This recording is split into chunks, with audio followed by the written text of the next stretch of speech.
Mishë të televizionit Alsat, sot nga ambientet tjera kështu online, do lidhemi pak më tepër me të tovën për mjekësinë, pasi që këtë javë, në fakt të shtunën,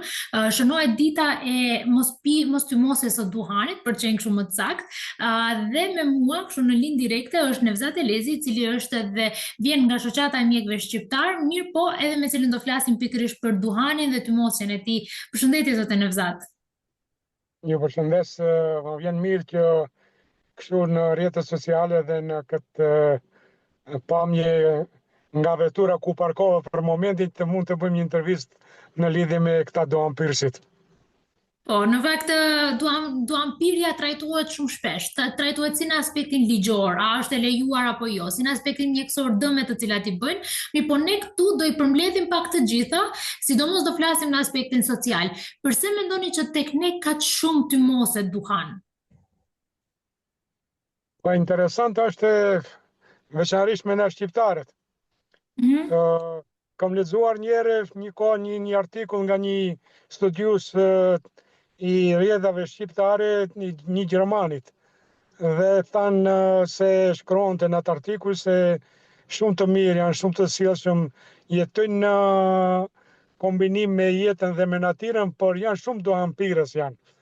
Dhe nga atëherë, nga ky moment fillova të analizoj me të vërtet jetën sociale të shqiptarëve, vallë pse kjo dashuri shumë e madhe e duhanpirjes, se nuk zgjedhin ambiente, nuk zgjedhin vend dhe me të vërtet si e shoh unë shpreh një lloj nervozizmi gjatë pirjes së duhanit. Shpreh nervozizëm gjatë pirjes së duhanit, këtë më ka rënë si, domethënë në jetën e përditshme shoqërore të cilën e kaloj mjaft në hapësira edhe të mbyllura të hapura dhe në kontakt me njerëzit. Po, dhe shpesh herë njerëzit thonë që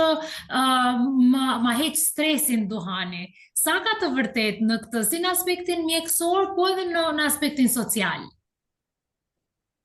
Me të drejtë më keni përzgjedhur sot, unë i kam kaluar të dy fazat, domethënë edhe të duhanpirjes edhe të mos duhanpirjes. Dhe mirë që e përmendet ditën e premte 31 maj parasysh se një email që më erdhi përmes shokëve para disa viteve, domethënë saktësisht me 31 maj ditën e premte, para 11 viteve më erdhi një email dhe më shkruashin ata shokët të cilët ishin dashamirët e mi se na bashkoheni sot një ditë me mos pirje të duhanit. Kam qenë një duhanxhi shumë i rreth dhe i pakontrollueshëm dhe nuk shifsha se atëherë më shprehte më pak nervozizëm pirja e duhanit, se sa sot që nuk e pij duhanin dhe kam një qetësi shumë të mirë shpirtënore, prandaj nuk do kisha arsyetuar ajo se shumica e njerëzve thonë e hek stresin kur e ndezin një cigare ata, por si duket disa shprehi të cilët u kanë ngelur, domethënë me bartjen e cigareve në përduar, në shkrepse, në xhepe dhe kështu me radhë, ata e kalojnë kohën duke e menduar veten, domethënë të gjejnë sende të cilët u ngojnë për momentin dhe ashtu të pakontrollueshëm e marrin cigaren dhe ndezin edhe një herë, pa mos e llogaritur se para 5 minuta ose para 10 minuta ose para një gjysmë kanë pasur ndezur cigaren dhe nuk e kanë kontroll, domethënë këtë aspekt se si e mbartin këtë duhanpirje. Pra, me plot vetdije them se asfar nuk ka të bëj me heqjen e stresit, duhanpirja, dhe është problemi akoma më i rëndë parasysh se pirja e tepër, domethënë, dhe në thojza helmimi me nikotin e bën të kundërtën, domethënë e shton nervozizmin dhe gjithsesi e shton edhe pagjumësinë. Mos flasim për një ndjenjë jo të mirë, për shembull tek shoqëria, të cilët ja nuk them se e pinë ose nuk e pinë duhanin, por veçanërisht tek ata të cilët nuk e pinë duhanin dhe e ngjësia atyre, domethënë se si ndjehen afër neve, të cilët e kemi pirë duhanin ose e pimë duhanin. Për shkak se ju mund të na jepni të dy dimensionet. edhe të duhan pirësve, edhe të atyre që nuk e pinë duhanin. Më tregoni pak, kur i keni fillu ju të mosin e duhanit? Çka ishte shkaku, sepse shumë shpesh njerëzit thonë që në trauma të mëdha njerëzit marrin duhanin ose me shoqëri ngjitet si vesi keq, për ju si ka qenë? Interesant, unë jam marrë herët, jam marrë me sport dhe kam qenë student i mjekësisë, kështu që nuk ka shkuar mendja të ti mos duhanin ndonjëherë. Pra, pas diplomimit, në moshën time 32 vjeçare kam marrë duhanin thjesht nga ajo që dikujt i bëj shoqëri dhe afërsia e shokëve, miqve, njerëzve të afërt të cilët e kenë një respekt në kuptimin asaj, hajtë i bëj një shoqëri se ma dha një cigare.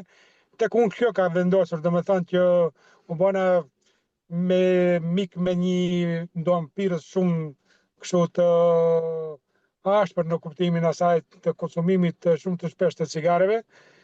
Filloi të më afron cigare dhe dikur më erdhi si keq se unë veç i merrsha cigaret, dikur bleta cigare dhe në momentin që bleta cigare, vetë personi i cili më kishte afruar cigare më tha mirë se erdhe me ne duhanxhit. Pra ishte një akt të shoqërisë, fillimisht të fillimit të pirjes së duhanit dhe mandej ngeli shprehi dhe për fat të mirë dhe me thënë jo, nuk zgjati kjo sezon shumë e duhanpirjes, për disa vite po, ishin 10-15 vite dhe me thënë të duhanpirjes, dhe kalova me një fazë të asaj që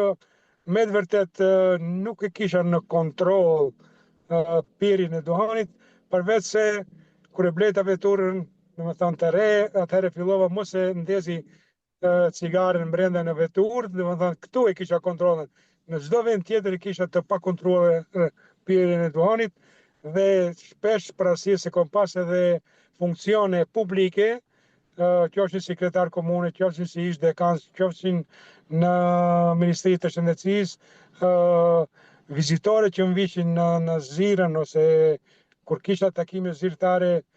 nuk e ndjesha veten mirë, për shembull kur bësha takime a dhomës timi vinte era duhan ose shifi timi i duhanit edhe kështu me radhë. Pra, krejt këto peripeti si një duhanxhi i kaluar, do me thënë ex duhanxhi, i kom kaluar dhe shpesh i kom ra edhe asaj, i kom pa gabimet që i kom bërë dhe kom tentuar, do me thënë, dhe i premtova vetes se një ditë do t'i shmangi dhe do t'i heki duhanit dhe kjo ishte pikërisht para 11 viteve, me 31 maj, fal shokëve, miqve të cilët i kisha të afër dhe më dëshin një shëndet ashtu si isha para 32 viteve kur nuk e pisha duhanin, të praktis duhanin dhe ka qenë reagim shumë i njëhershëm, do të thënë dhe qortimi edhe i fëmijëve të mi, të cilët e parë se ka një dashuri ndaj prindit të tyre i cili e shifshin se e mundon pirja e duhanit, mu bashkangjitën edhe ata në mbështetje të asaj se në momente që unë nuk pata duhan, ata ditë i thësha shko më blenë cigare, ata më bleshin bombone ose më bleshin mastika, kështu që më shmangën blerjen e duhanit dhe edhe në atë aspektin social, familjar, dhe me thënë, e parë se dikush më donë ju bashkangjita edhe dëshirës së fëmijëve dhe e praktisa duhanin dhe pas 11 viteve besoni që nuk më kam ra pishman se kam bërë një gjest të tillë. Prej këtë disa tema cilat unë dua ti flasim bashk, njëra prej tyre është edhe të afërmit. Shpesh ndodh që vetëm një antar i familjes të mos duhan dhe të tjerët të le të themi kështu të vuajnë në thojza nga tymi i duhanit, pavarësisht që ata nuk tymosin. Edhe si mjek, sa është e dëmshme kjo për ata persona që nuk tymosin? Po fatkeqësisht në jo, prandaj edhe përmenda unë jam një duhanxhi jo aktiv, por për arsye se sillen në vende dhe shoqërinë të cilën e kam të përzier me duhanpirje dhe jo duhanpirje, jam një duhanxhi pasiv. Pra jam një duhanxhi pasiv i cila në aspektin asaj pengesës ose një antar i familjes të pije një duhan të dëmton veçanërisht të moshës minore, kur bisedohet për familje të fëmijët, do kisha këshilluar të gjithë duhanpirësit larg pirjes së duhanit në prezencën e fëmijëve, veçanërisht të moshës minore dhe në ambientet të mbyllura duhet të braktisin. Besoni që bëj një aktivitet aktiv në këtë qoftë të këshillave, qoftë të qortimit të gjeneratave reja që në vende publike, domethënë të mbyllura ku janë të largohen duanpirës për arsye se mos të bëhen si unë kur isha dikur vetjak, një farë kuptimi i bësha një lezet vetës duke pirë duanin, pa mos llogaritur se dëmtoj reatin. Pra, të jenat koshient se me të vërtet nëse nuk jemi aktiv duanxhi, por 90% të jo duanxhive si pasojë e pirjes në mënyrë pasive duanin janë të dëmtuar edhe ata, pra duhet të jena të vetëdijshëm se nuk e bëjmë vetës në dëm, por i bëjmë domethënë edhe reatit, veçanërisht në familje ku ka fëmijë të vegjël.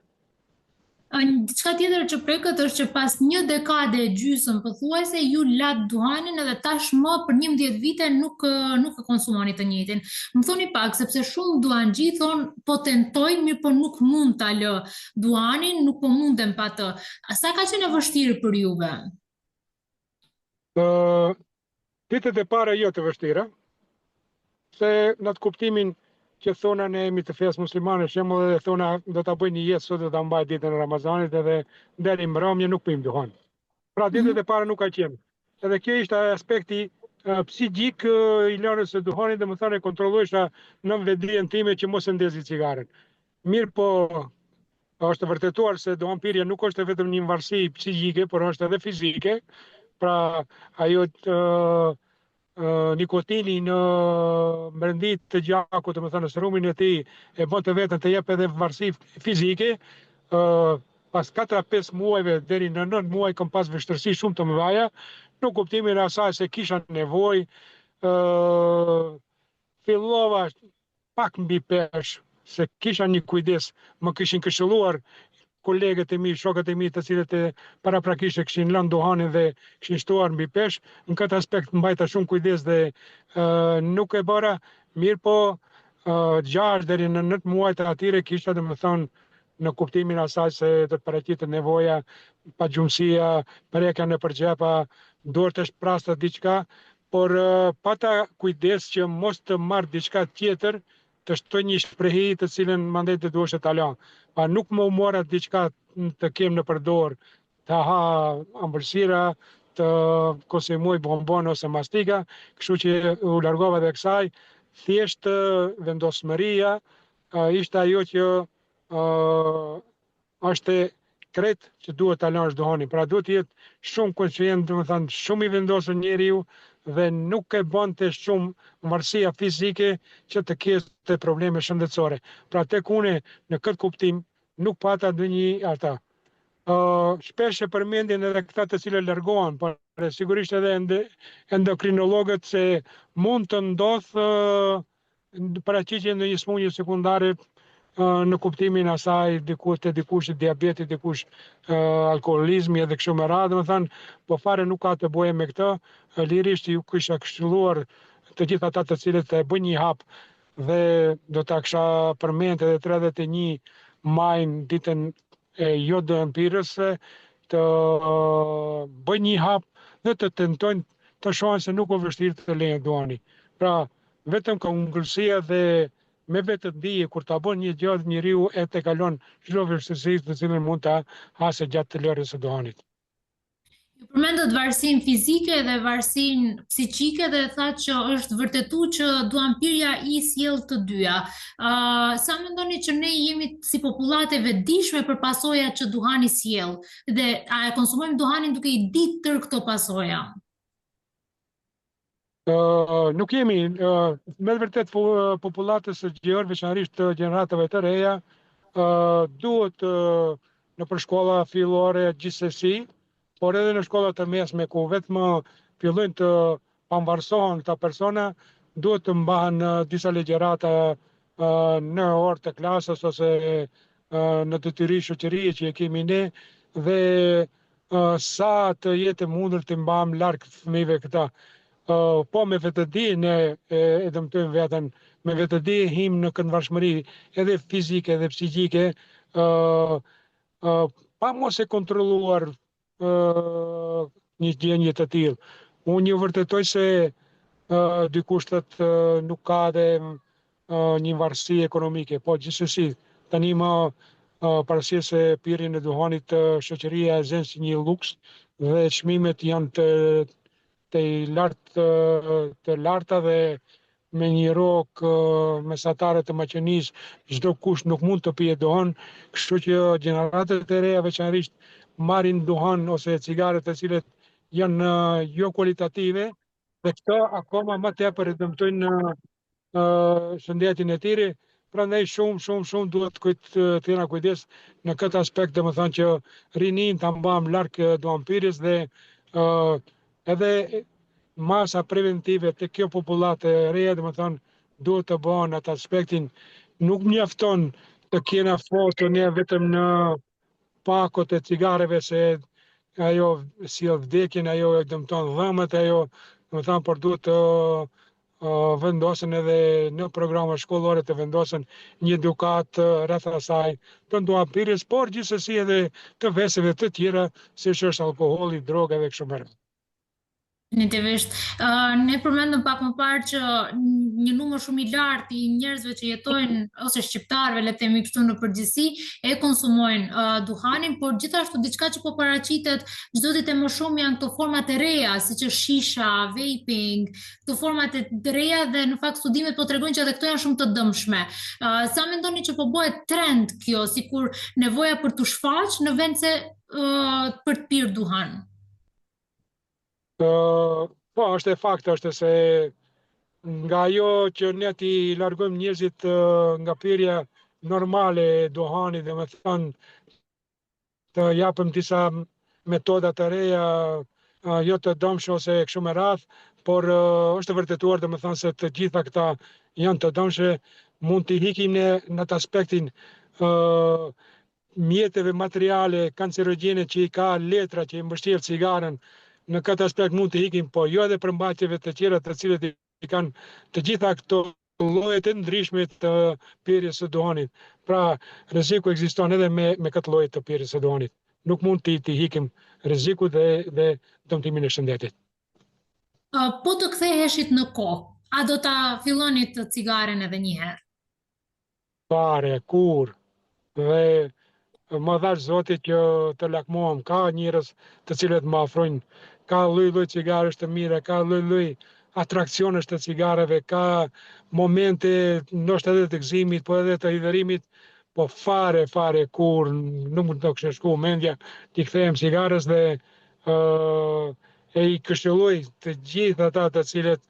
janë munduar, kanë lënë me vite të tëra, s'ka nevojë që edhe një herë ta vendon në buzën e tyre pirjen e duhanit ose ta ndezin një cigare. Për hatrin e dikuaj, kur ti ke bën sakrificën, i ke kaluar momentet më të këqija të lërës së duhanit. Hatër nuk duhet të kemi këtu. Dhe gjithmonë i thuaj një faleminderit njerit që të ofron atij dhe mirë të ti treguat se edhe ti ke gjendë një herë duhanpirës dhe tash e ke lënë edhe ta. Definitivisht. Faleminderit shumë që u bët pjesë e kësaj interviste dhe ndat në fakt eksperiencën tuaj, sepse këto eksperjenca janë të rëndësishme për të treguar njerëzve që ata mund ta lënë duhanin, patjetër do të jetë një rrugë e vështirë, por që është e arritshme. Po le të tentojnë edhe personat të cilët do ta ndëgjojnë këtë intervistën time dhe të juajën, dhe ju që u bë shkaktare, ju falenderoj ju që më morët në intervistë. Ne tentojnë ata me 31 janar, ne ta kalojnë një ditë pa duhan. Ndoshta dikush nga ata do të bëhet si unë dhe e lën për gjithmonë. Definitivisht, 31 maj është këtu, kështu që mund ta shfrytëzojnë si ditë, si shkas që ta lënë duhanin. Faleminderit shumë edhe një herë. Kaloni ditë të mira.